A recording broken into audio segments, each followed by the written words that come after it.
Hey, what's up guys? Welcome back. Hope you're all doing well. In this video, we're going to talk about how to improve your spray painting technique. This is going to look very similar to the intro of one of my other videos where I talk about tips for spray painting a guitar body, but in this one, we're getting a little bit more general in terms of painting application, because this can apply to anything, but we're also getting a little bit more specific about what exactly we're dealing with, and that is your technique with the spray can. What I have here, like I said in the other one, is a can of Oxford Supply. This is white primer. We've got a fan cap tip on it, which is helpful, but you can also use a round tip. Same tips apply, so to speak, pardon the pun. Make sure you shake it well. And we're gonna talk about exactly what you need to do, and then we're gonna do a quick demo. So this is a lot like the information about how to get an even coat of paint with spray cans. I see the same mistakes over and over when I watch people spray paint, and well, I think I can fix them. So one thing you want to make sure you're doing, and again, you'll watch me do a demo of this momentarily, but I'm just going to talk about it first. Let's bring you a little closer actually, and then I'll show you what I'm talking about. All right, so let's say I was spraying this here, and it doesn't matter if it's here or vertical or what have you. One thing you want to do is make sure that you're spraying linearly, okay? You don't want to spray in circles and stuff like that, and the reason for that is probably pretty obvious. The idea is you want your paint to go on at the same thickness everywhere across the body. You don't want areas of buildup where there's more paint. You don't want dry areas where there's less paint. And when you start going in circles, there's really no way to keep it even, because everywhere it overlaps, you're gonna end up with more paint. So we spray linearly. We spray back and forth in an overlapping pattern. Now, the spray pattern, regardless of whether you're using the fan cap or the round cap, is going to be a little thicker. There's a little more paint in the middle and a little thinner on the outsides. So when we start at the top, we want the middle of our pattern to hit the top edge. That's the thicker part. Then we want to move down by half of our pattern. And that way, the thinner areas are overlapping every time. So you get a thick area overlapped by a little bit of the edge of the thin one, and so on and so forth to keep it as even as possible, okay? Now, a common mistake is for people to think, well, this is how my arm works. It's in a pendulum, right? So they spray like that. Well, what happens? I'm starting further away. I'm getting closer, closer, closer, further away, further away, further away, like a grandfather clock. That is not good.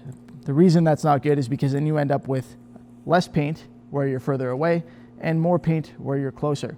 So what you want to think about is keeping an even distance from the project at all times. And maybe that means you don't use your arm. Maybe it means you step back and forth to keep the can the same distance from the project. When people are painting cars, they actually walk the length of the car as robotically as possible. So keep the can equidistant from your substrate at all times if you can, and you do that by avoiding this sweeping motion and just trying to move back and forth in a straight line. So straight lines, 50% overlap, consistent overlap, those are the main tips. And then the only other thing to keep in mind is the faster you move, the closer you can be. If you want to move the can slower, start it further away, that's fine too. But if you move really quickly from really far away, you're just going to get dust. Okay, it's not going to go on very well. It's not going to get wet. It's not going to work. And if you move slowly and you're too close, you're going to get pooling and spitting, like your paint's going to spread out and stuff from the air pressure. That's not going to work either. It's just too much paint. So too far away and too fast will be too little. Too close and too slow will be too much. You need to find a balance there. The closer you are, the faster you need to move. The further away you are, the slower you need to move to get the paint on there wet. If you get ridiculous about it, it won't get on there wet regardless. But if you're somewhere in the 6 to 12 inch range from your surface, you just need to regulate that with your speed, do a little practice piece, and you should be good. All right, those are the concepts. That's what I need to tell you. Now let me quickly show you, and then we'll wrap this one up. Okay, so here we go. This one's already got a coat on it. I'm doing the second one. You can see I'm working on the edges here, and I've got some weird curves, but I'm still trying to get my overlap, and the way that I do that on the edges is simply doing two passes, one from each side at a slight angle, so that, again, I'm getting the overlap on the portion of the fan pattern that doesn't have as much paint, aka the edges. You're always kind of going to want to do some overlap if you can. It's basically a universal concept as long as you're painting something with a little bit of width to it. Now I'm moving to the back. You'll see when I get kind of into the areas that are jutting out, sometimes I do a couple quick little spritzes on them, couple quick passes. But generally speaking, it's that same robotic movement back and forth across, overlapping 50%. and sometimes I angle the guitar body a little bit to account for the carving. So this one's got that arm carve that you saw me just do at the top, and on the other side there was the belly carve.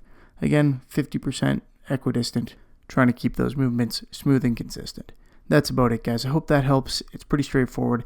If you enjoyed the video, please feel free to give it a thumbs up. Remember to subscribe so you can see this painting series on this guitar body. Thanks for watching. Have a good one.